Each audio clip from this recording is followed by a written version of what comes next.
xafladan lagu furiyay hoyga cusub ee loo dhisay agoonta ugaas khaliif ee magaaladan Beledweyne ayaa waxa ka soo qayb galay culimo awdiin ganacsato dhalinyaro qurba joog ah ee lagu casuumay xafladda iyo waalidiintii dhashay caruurta xafladani ayaa ugu horeyntii waxa ka hadlay aadan shariif oo isaga ah maamulaha xarunta agoonta ugaas khaliif ee magaalada Beledweyne oo isaga u mahadceliyay dhalinyaradii qurba joogta ah ee gacanta ka geystay dhismaha maamulaha xarunta agoonta ugaas khaliif ee magaalada Beledweyne oo isaga u mahadceliyay dhalinyaradii qurba joogta ah ee gacanta ka geystay dhismaha hoygani gaarka ay u leeyihiin caruurta agoonta ugaas khaliif iyadoo haweenka reer Hiiraan oo ay ka qayb qaatay dhismahani gacan weyn ka geystay sidii agoontan hoy gaar ay u heli lahaayeen tan walba waxa ay bixin jirtay $230 oo kira ah oo kafaarada biilkooda loo soo diro dal iyo dibadda laga bixiyo الله يا مهندس الحمد لله رب العالمين ثم مركا كتب وعن لأن أي عندي سورة قدسي إن أي شان حرم ومدع فنان وعن كرايين ولاش من أجمعين الله أفضل وحن مهد قالوا يعلن الناس إذا تورك كم مخطوة ولا لها جارية بكذا مسلمين في الصومالية قاسعان كوري الهيران oo waliba qaasaan toolka lagu xuso sida ay gabdhaha reer Hiiraan ee muslimaadka ay qayb weyn uga qaateen sidii ay ku hirgeli lahayd caruurta cusub ee agoonta ugaas khaliif waxaan leenahay ilaahay miisaankiina aakhira Allah u kabo oo xasanaadka aad agoontan ku bixiseen Allah idin allaabo kadib waxaan mahad gaar u celinaynaa guddiga dhismaha u istaagay bilow ilaa dhammaad كل طبعاً حملة عين مقعد كل قرنايو وعن لا يجوز يجين كبريان يجين أنا معرف إلهي كابا المريو ورجع وعن كسر كوريا إن أي سنة في أفريقيا بنات أي شيء أقول تاسي قولي لحبنان أو أنكراهن هو يوعبرشوا هي كل وافية وعلى قول الله وقبل كرو سيد مساعد أما هو لو سمين كرو أما يجعل يكون بسكران marka waxaan mahadkar u celinayaa kasoo qaybgalayaasha waalidiinta agoonta weeridan iyo sidii u ajiibeen oo qiimaha badan waxaan jileenahay idinkana soo dhawaada waxaad idinkana u ducaysaa sidaan ugu ducaynayno walaalaha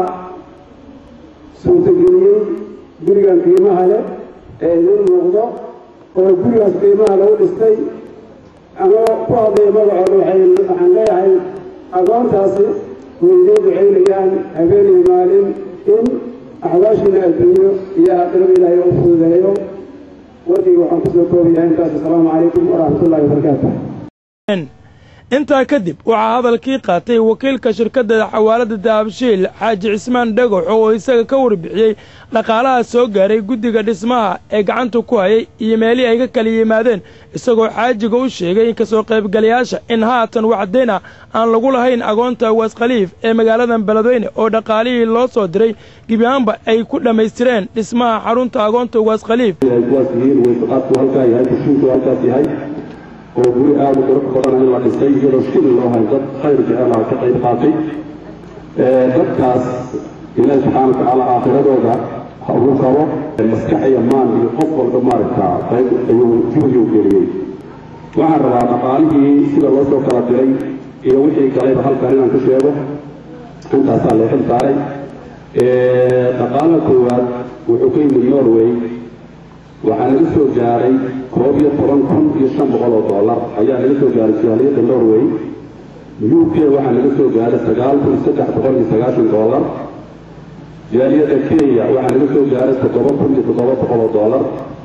Canada waxaan laga soo gaaray $5,693 USA waxaan laga soo gaaray $5,090 Denmark waxaan laga soo gaaray jaaliyada Denmark waxaan laga soo gaaray $3,454 Sweden waxaan laga soo gaaray $2,895 Finland waxaan laga soo gaaray $1,885 Qatar waxaan laga soo gaaray $1,457 Australia waxaan laga soo gaaray $1,700 Germany waxaan laga soo gaaray $1,000 Tanzania waxaan laga soo gaaray $1,000 Soomaaliya gudaheeda waxaan laga soo gaaray $880 أستراليا waxaa laga soo gaaray $300 Belgium waxaa laga soo gaaray $200 Finland waxaa laga soo gaaray $240 New Zealand waxaa laga soo gaaray $100 lacag aan la garanayn oo dad aan magacooda soo sheegin waxaa la soo gaaray $650 waxaa kaloo la sheegay in hadda intaas hore ay soo gaareen waa $55,134 iyo bar way u celinayaa totalka guud ee lacagtaasi waa $55.5 waxaan soo gaaray oo isla inta goobta jooga telefoon lagu soo gaaray inay jaaliyada Kampala ay soo direen $650 oo bixin soo gaari doonto iyadaas markay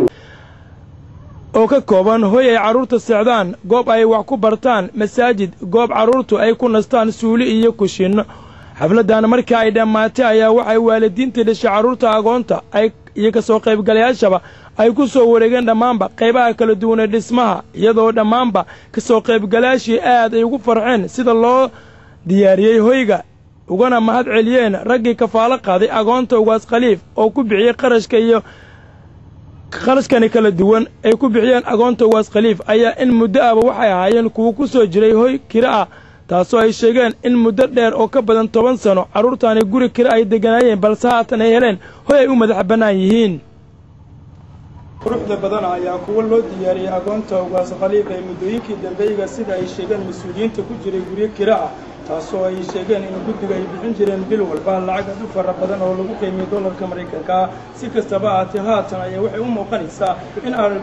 agoontani loo helay guri ayaga markaasi ay si gaar ah u leeyihiin taasoo ku taala gudaha magaalada Beledweyne xarunta gobolka Hiiraan xafladda furitaankani guryahan ayaa waxaa ka soo qayb galay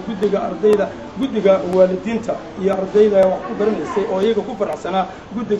guriga haatan la soo dejiyay oo ay mid ka ballaaran ama ka bilacsan guriga hore u deganaayeen oo kirada ah ardayda agoonta ayaa wajiyada waxa ka muuqanaysay farxad aad u soo koobi karin iyadoo haweenkii dhalay carruurtaasina ay maanta soo kormeereen ama eegayeen qaybaha kala duwan ee carruurta loogu talagalay in markaas ay eegaan halka loo diyaariyo ubadkooda